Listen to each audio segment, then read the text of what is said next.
Sebenarnya saya pusing akhir-akhir ini kita terbuai dengan permasalahan PP 104. Ya, Namun yang lebih pusing lagi, mulai dari aksi demo pemerintah desa, katakanlah kepala desa hanya mempersoalkan LTDD. BLTDD Ya, yang kisarannya minimal ya, 40%. Yang notabene kan itu sudah tidak bisa berubah. ya betul. Tetap harus disalurkan 40%. 40%. Nah, dalam hal ini Ya, yang luput dari perhatian publik adalah poin yang kedua, Terkait ketahanan terkait pangan. ketahanan pangan. Sama itu pun kan dikasih raba-raba minimal 20%. Ya, Yang jadi polemik di masyarakat, yang namanya ketahanan pangan itu seperti apa sih? ya. Itu sebenarnya perlu kita jelaskan supaya tidak multitafsir. Betul. Ya, terkait ketahanan pangan yang diatur dalam peraturan pemerintah nomor 104, di sana tertuang dalam tentang APBN ya, terutama dengan BLTDD ada 3 poin penting yang menjadi program pemerintah. Yang pertama yaitu tentang pelaksanaan untuk penanggulangan kebencanaan, yaitu penanggulangan bencana COVID hari ya, ini COVID-19 ya.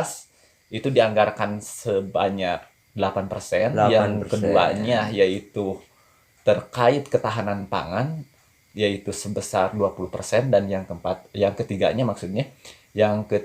yaitu BLTDD sekitar 40%. Itu tiga-tiganya batasan minimal Dari penggunaan dana desa 100%, masing-masingnya harus digunakan segitu. Itu batasan minimal ya.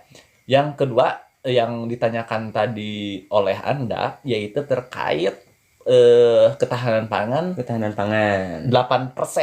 Nah, 8%. apa Betul. saja kegiatan yang harus dilakukan di desa? Nah, kan gini. Ya. Ya, saya potong dulu ya. Ya. Saya kan ngobrol di masyarakat itu kan. Ya. Mencoba untuk sosialisasi lah kecil-kecilan. Betul. Yang pertama adalah BLTDD nih kriterianya ini udah clear itu kan. Ya. Ternyata kan desa tetap melaksanakan. Ya. Walaupun mungkin eksekusinya nanti kan setelah turun anggaran. Nah, sekarang hanya menyiapkan by name by address. Iya. Disesuaikan dengan kriteria. Betul. Nah, lalu kan ada pertanyaan yang nyelonong nih pertanyaan. Kalau ketahanan pangan itu buat beli apa? Buat beli beras, beli minyak atau apa Ya, gitu kan? itu justru di sana perlu kita luruskan kembali. Pemahaman dalam ketahanan pangan ini perlu kita luruskan. Itu bukan berbentuk bantuan atau penyediaan pangan yang harus disediakan oleh pemerintah desa, tetapi ketahanan pangan di sini yaitu di mana harus ada kegiatan yang menunjang kegiatan-kegiatan di masyarakat yang khususnya di bidang pertanian dan peternakan. Nah, itu apa saja yang dibutuhkan oleh masyarakat, bukan pemerintah desa menyediakan beras, menyediakan umbi-umbian atau hal sebagainya untuk menunjang kebutuhan masyarakat, tetapi dalam hal ini ketahanan pangan yaitu bagaimana pemerintah desa menunjang kebutuhan pangan, kebutuhan untuk ketahanan pangan di masyarakat. Atau misalkan contohlah kita ambil simpelnya pertanian. Di pertanian itu kekurangannya petani apa? Nah, untuk meningkatkan hasil produksi di bidang pertaniannya, apa yang harus dikembangkan? Nah, di situ kita harus berpikir. Nah, kayak ini tidak mungkin oleh pemerintah desa, dan ini mungkin harus ada kesepakatan bersama. Intinya, harus ada musyawarah. Berarti itu Kita ada tahapan berarti? Ada tahapan. Yang pertama mungkin tahapan pertama yang harus dilakukan oleh pemerintah desa yaitu melaksanakan musyawarah yang diundangnya itu tokoh-tokoh petani. Hmm. Yang kedua, menurut saya nih, tokoh-tokoh petani, terus tokoh pemudanya juga bisa, terus BPD di sana melakukan musyawarah desa terkait program pemerintah, kebijakan untuk menentukan, maksudnya untuk menentukan program pemerintah, Kebijakan tersebut mungkin ya. untuk menjalankan program pemerintah dan kegiatan yang harus dilakukan di desa apa gitu. Iya, Kita betul. berarti kita harus menggali potensi yang ada di desa. Berarti gini, otomatis kalau sifatnya seperti itu, setiap desa akan berbeda berarti. Akan berbeda, tentu akan berbeda. Apa saja misalkan kalau di desa yang mayoritasnya petani padi, mungkin akan berbeda kebutuhannya dengan mayoritas desa dengan petani sayur-sayuran. Nah, pertanyaannya gini, boleh tidak anggaran untuk ketahanan pangan itu dibelikan untuk stok sembako misalkan? Boleh tidak? Begini ya, untuk hal tersebut menurut saya kurang efektif, walaupun di sana boleh ya. Boleh tapi boleh diberikan, walaupun tapi kan itu sangat membutuhkan tidak. Apakah di desa tersebut emang sudah terjadi misalnya rawan pangan lah, udah terjadi kelaparan lah ya, mungkin. contohnya gini, kan tadi Anda itu berbicara tentang satu desa yang mayoritas pertanian. Iya. Tetapi kan di Indonesia kan itu sifatnya nasional. Iya. Kan multi gitu kan desanya. Ya. Enggak pertanian keseluruhan, tetapi bahkan ada satu desa yang mayoritas misalkan industri. Iya.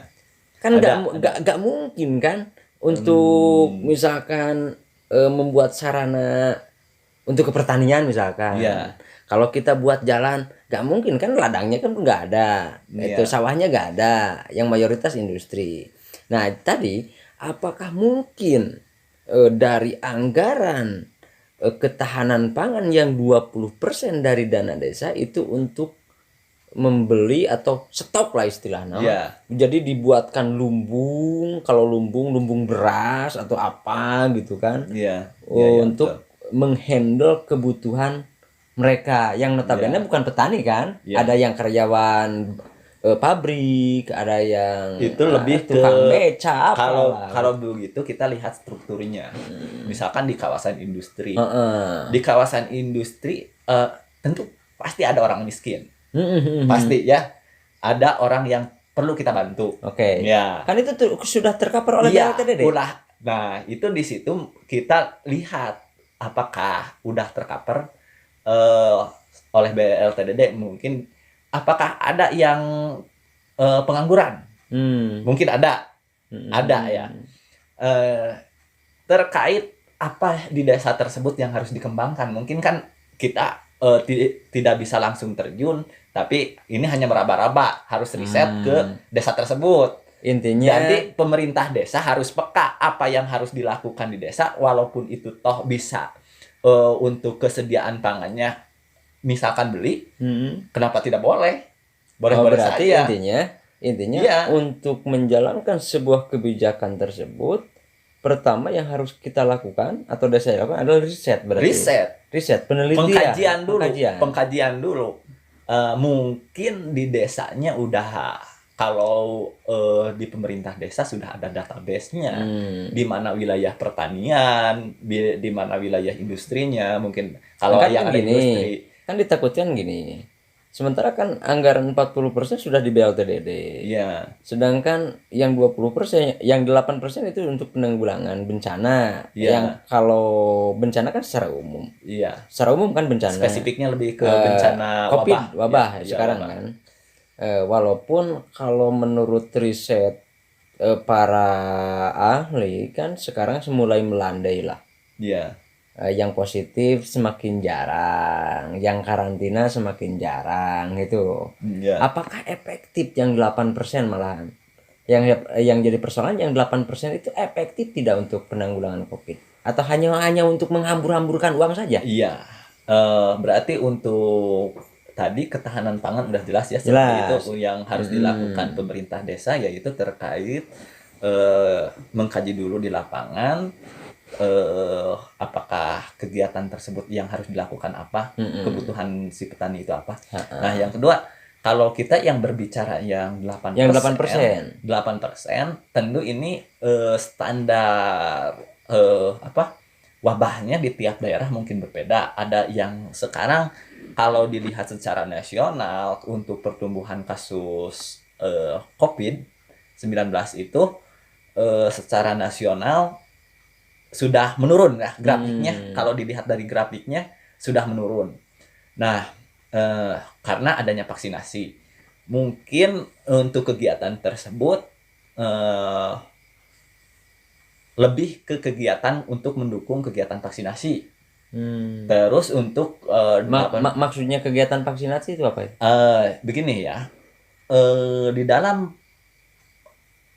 melakukan vaksinasi tentunya walaupun itu dilakukan oleh petugas kesehatan, tapi dilakukan door to door ke desa-desa.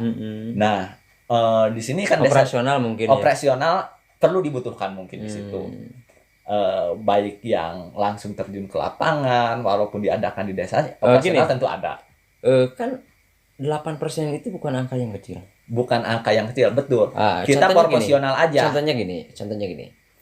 Anggaplah satu desa itu mempunyai dana desa itu 1M. Supaya gampang menghitung kan. Berarti 8%-nya 80 juta. 80 juta. Yang jadi pertanyaan, apakah itu harus habis untuk penanggulangan? Atau gimana?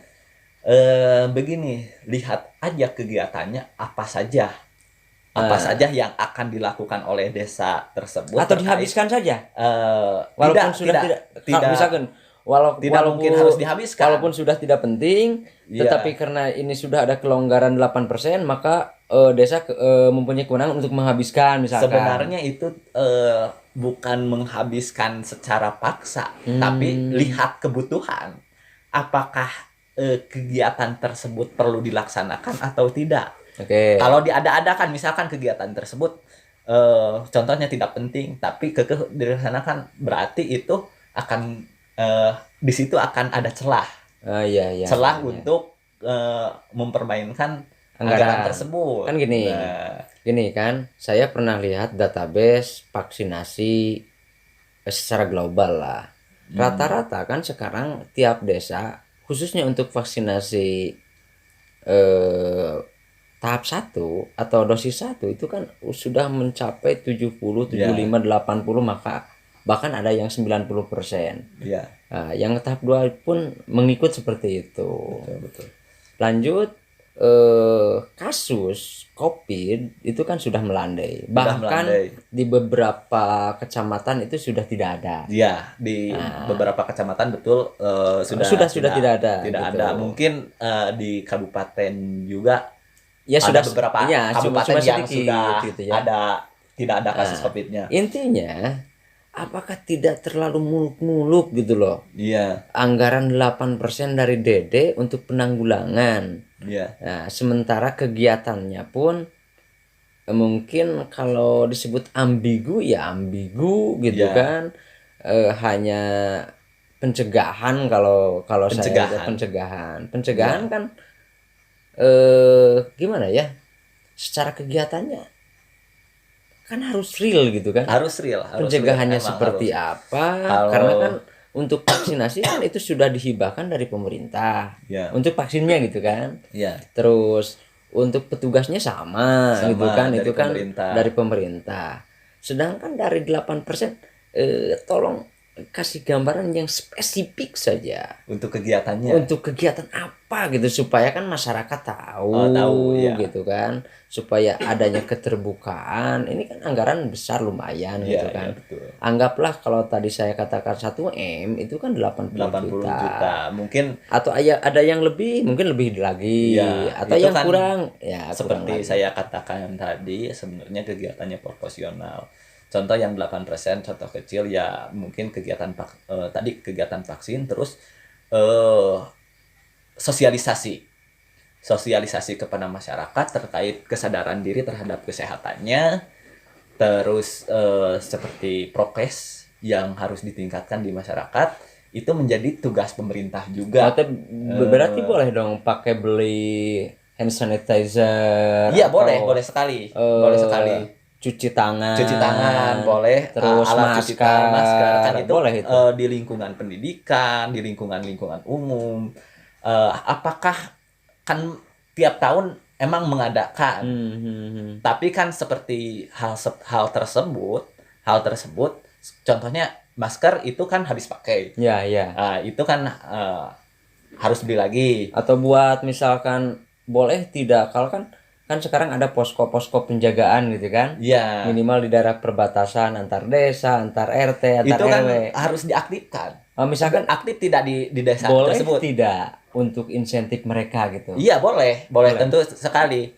Nah, untuk kegiatan tersebut karena kasusnya masih ada walaupun sedikit, tapi untuk mencegah kan harus. Ya kan sekarang pencegahan kan? Iya, pencegahan. Berarti penjagaan mobilisasi masyarakat yang dari yang bekerja di luar kota, ada tamu yang berkunjung ke desa tersebut dari luar kota, belum tentu kita mengetahui bahwa orang tersebut terjangkit virus corona atau tidak. Walaupun sudah divaksin kan belum tentu. Misalkan ada tamu nih dari luar kota nih, kan kita tidak punya alat gitu kan mendeteksi apakah beliau itu punya virus atau tidak gitu kan. Iya. Apakah kebijakan karantina itu bisa diterapkan tidak di desa? Sebetulnya untuk saat ini tapi saya harus buka aturan dulu apa yang sekarang berlaku, ataukah perlu kan masih sekarang secara nasional kan orang-orang yang dari luar, kalau lihat secara nasional orang-orang dari luar negeri kan masih di karantina kan? karantina. Mungkin di desa juga bisa diterapkan itu. Ya, kalau di karantina otomatis kan anggarannya dari 8% kan? Iya, dari 8%. Ya, nanti kan barangkali nanti terjadi ada yang karantina. Yeah. Oh, ini uangnya dari mana? Kan kita gamblang gitu dalam menjelaskan. Yeah. Oh, ini kan ada penanggulangan Covid nih 8%. Yeah. Jadi makan, minum, tidur itu diurus oleh desa dari anggaran penanggulangan COVID. Jadi seandainya misalkan ada yang karantina 1, 2, 3 orang, itu kan mungkin betul. Takutnya gini, saya emang nggak mau karantina gitu kan.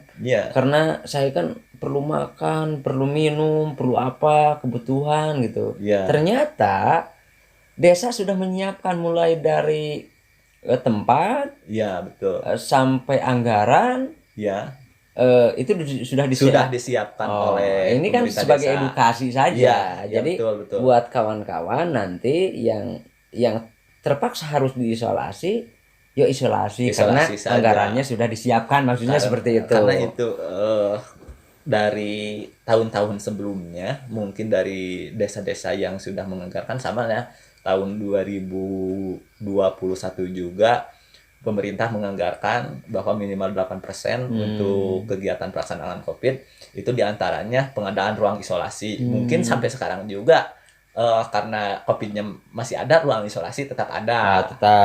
Kan gitu. Penanggulangan kan. Cuman penambahan saja kegiatan-kegiatannya tersebut. Mungkin sekarang lebih ke edukasi mungkin edukasi terhadap masyarakat, pentingnya vaksin, pentingnya menjaga kesehatan, terus di langkah-langkah ketika kita bepergian dan pulang, mungkin itu ya.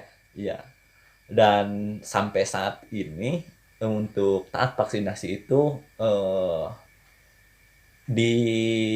adalah beberapa desa atau mungkin banyak yang masyarakatnya belum sadar terkait pentingnya vaksinasi. Nah, itu juga menjadi tanggung jawab pemerintah desa masih jadi polemik ya. Untuk mengedukasi masyarakatnya gitu. Oke. Nah, mungkin penjelasan dari PP 104 terkait penanganan COVID-19, ketahanan pangan dan BLTDD dicukupkan sekian. Oke. Terima kasih buat abang kita ini yang telah menjelaskan pentingnya menjaga kesehatan terutama dalam penanggulangan wabah COVID-19. Terima kasih.